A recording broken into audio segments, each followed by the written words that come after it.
ਅਸਲ ਹਕੀਕਤ ਇਹ ਹੈ ਕਿ ਇਹਨਾਂ ਕਬਰਾਂ ਦੇ ਵਿੱਚ ਦਫਨ ਅਫਰਾਦ ਉਹ ਹੀ ਨੇ ਜਿਨ੍ਹਾਂ ਨੂੰ ਅਫਗਾਨ ਤਾਲਿਬਾਨ ਹੁਕੂਮਤ ਨੇ ਮਾਰਚ ਤੋਂ ਲੈ ਕੇ ਅਗਸਤ 2025 ਦੇ ਦੌਰਾਨ ਪਾਕਿਸਤਾਨ ਦੇ ਵਿੱਚ ਦਹਿਸ਼ਤਗਰਦਾਨਾ ਕਾਰਵਾਈਆਂ ਵਾਸਤੇ ਜਿਹੜਾ ਨਾ ਉਹ ਭੇਜਿਆ। ਇਹ ਉਹ ਲੋਕ ਸੀ ਜਿਨ੍ਹਾਂ ਨੇ ਸਾਡੇ ਸ਼ਹਿਰਾਂ ਵਿੱਚ, ਬਾਜ਼ਾਰਾਂ ਵਿੱਚ, ਸਕੂਲਾਂ ਵਿੱਚ, ਮਸਜਿਦਾਂ ਦੇ ਵਿੱਚ ਖੂਨ ਦੀ ਹੋਲੀ ਖੇਲੀ ਔਰ ਜਦੋਂ ਇਹ ਮਾਰੇ ਗਏ ਤੇ ਉਹਨਾਂ ਦੀਆਂ ਕਬਰਾਂ ਅਫਗਾਨਿਸਤਾਨ ਦੇ ਵਿੱਚ TTP ਦੇ ਝੰਡਿਆਂ ਦੇ ਥੱਲੇ ਬਣਾਈਆਂ ਗਈਆਂ।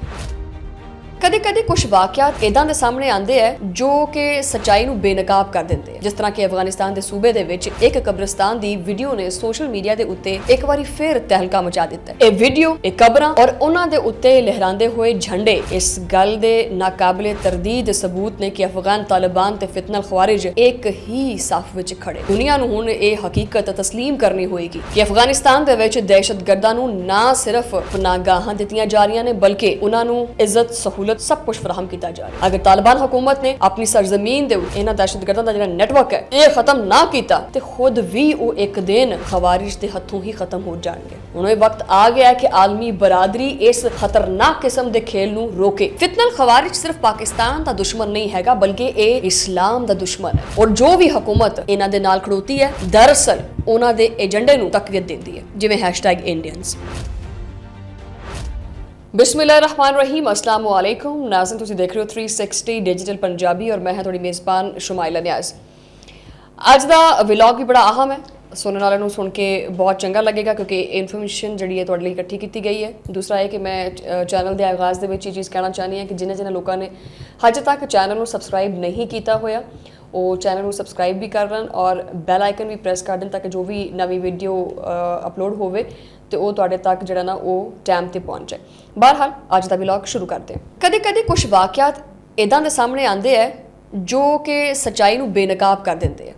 जिस तरह कि अफगानिस्तान के सूबे दे विच एक कब्रिस्तान की वीडियो ने सोशल मीडिया के उत्ते एक बारी फिर तहलका मचा दिता है। इस वीडियो के विच वाज़े तौर पर वेख्या जा सकता है कि कबरां दे उत्ते फितनल खवारिज यानी कलदम तहरीके तालिबान पाकिस्तान दे झंडे जड़े ने वो लहरा रहे हैं। हुण सवाल इत्थे पैदा हुंदा है कि अगर अफगान तालिबान वाकई ये कहंदे ने कि उन्हां दा TTP नाल कोई ताल्लुक नहीं हैगा तो फिर ये झंडे किदे ने, ये कबरां किन्हां दियां ने और जड़ियां उन्हां दियां यादगार दे उत्ते किन्ने तामीर कीतियां ने।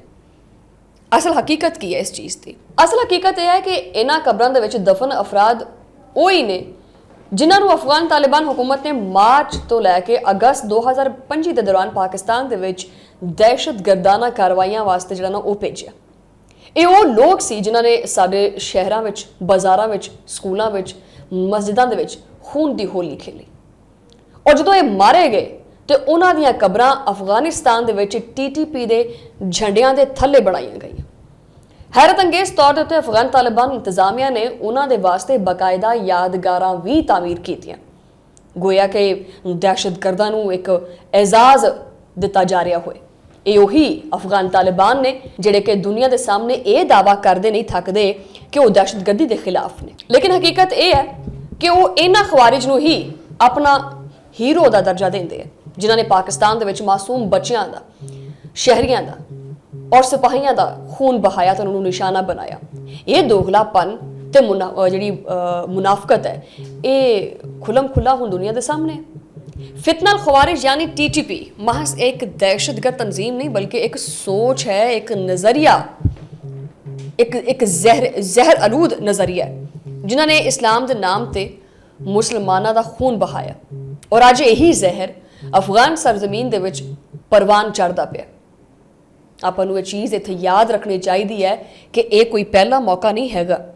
अफगान तालिबान और TTP के गठजोड़ के शवाहिद सामने आए हुए ने और बहुत दफ़ा आए ने।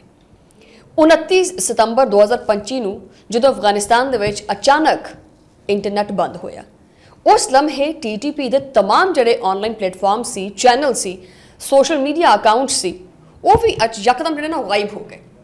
अगर ये नैटवर्क अफगानिस्तान की सरजमीन तो नहीं चल रहा सी तो फिर ये इंटरनेट बंद होंदियां ही सारे किवें चुप करके बह गए। ये चीज़ साफ जाहिर करती है कि TTP का पूरा डिजिटल नैटवर्क अफगानिस्तान तो ही चलाया जा रहा है, जिथे वो पाकिस्तान के अंदर रियासत मुखालिफ बयानियां फैलाते हैं और नौजवानों को गुमराह भी करते हैं। नाज़रीन, अक़वामे मुत्तहदा दी सलामती कौंसल दी हालिया रिपोर्ट भी इस हकीकत की तस्दीक कर चुकी है। यानी ये मेरी कोई गल नहीं हैगी, ये बकायदा अक़वामे मुत्तहदा दी जिहड़ी सलामती कौंसल है उसकी हालिया रिपोर्ट दे विच भी चीज़ शामिल है।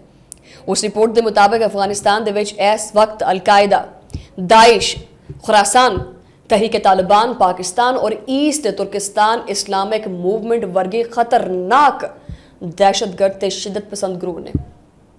रिपोर्ट ये भी दस्या गया कि तकरीबन 6000 TTP जंगजू अफगान सरजमीन दे विच मौजूद ने, जो कि सरहद पार पाकिस्तान दे उत्ते हमले भी करते हैं और इन्हीं तालिबान नूं हुकूमत की मुकम्मल तौर पर सरपरस्ती, तरबियत ते महफूज पनाहगाहां में दित्तियां जांदियां ने।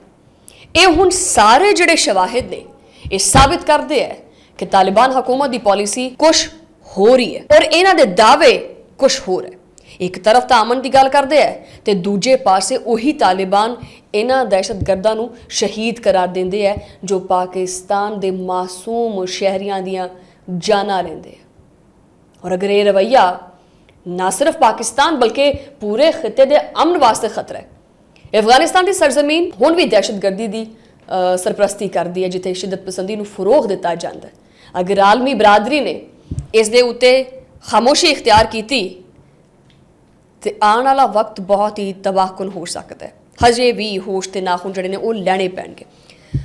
पाकिस्तान नूं हुण मजीद जिहड़ा ना धोखे विच नहीं रहना चाहिए। साफ तौर पर यह समझना होएगा कि तालिबान हुकूमत का यह दोगला किरदार पाकिस्तान के खिलाफ खुफिया जंग का हिस्सा भी हो सकता है। ये वीडियो, ये कबरां और उन्होंने उत्ते लहराते हुए झंडे इस गल के नाकाबिले तरदीद सबूत ने कि अफगान तालिबान ते फितनल खवारिज एक ही साफ विच खड़े ने। और इत्थे चीज़ मैं वाज़े कर देवां कि दुनिया नूं हुण ये हकीकत तस्लीम करनी होएगी कि अफगानिस्तान दे विच दहशतगर्दां नूं ना सिर्फ पनाहगाहां दित्तियां जा रही ने बल्कि उन्होंने इज्जत सहूलत सब कुछ फराहम किया जा रहा है। अगर तालिबान हुकूमत ने अपनी सरजमीन के उत्ते इन्हां दहशतगर्दां दा जिहड़ा नेटवर्क है ये ख़त्म ना किया तो खुद भी वो एक दिन खवारिज के हथों ही ख़त्म हो जाएंगे। हुण ये वक्त आ गया है कि आलमी बरादरी इस खतरनाक किस्म के खेल नूं रोके। फितनल खवारिज सिर्फ पाकिस्तान का दुश्मन नहीं हैगा बल्कि ये इस्लाम का दुश्मन है और जो भी हुकूमत इन्हां दे नाल खड़ोती है दरअसल उन्हां दे एजेंडे नूं तकवीत देंदी है। जिवें #इंडियंस। अफगान तालिबान अगर वाकई इस्लामी हुकूमत होने का दावा करते हैं तो उन्होंने सब तो पहले इन्हां दहशतगर्दां नूं अपनी सरजमीन तो ख़त्म करना होएगा, नहीं तो फिर जिहड़ी तारीख है वो इन्हां दी जिहड़ी तारीख है वो भी खवारिज दे नाल ही लिखी जाएगी। नाज़रीन, फैक्ट्स एंड फाइंडिंग्स बहुत सारियां होंदियां बहुत सारे वड्डे टॉपिक नूं जिहड़ा ना एक छोटी जी मुख्तसर जी वीडियो दे विच जिन्नी इन्फॉर्मेशन असीं तुहानूं दे सकदे हो देने और इत्थे ही हुण मैनूं तुसीं इजाज़त दिओ। तुहानूं मुलाकात होएगी हुण अगले वीलॉग दे विच। उदों लई अल्लाह निगहबान।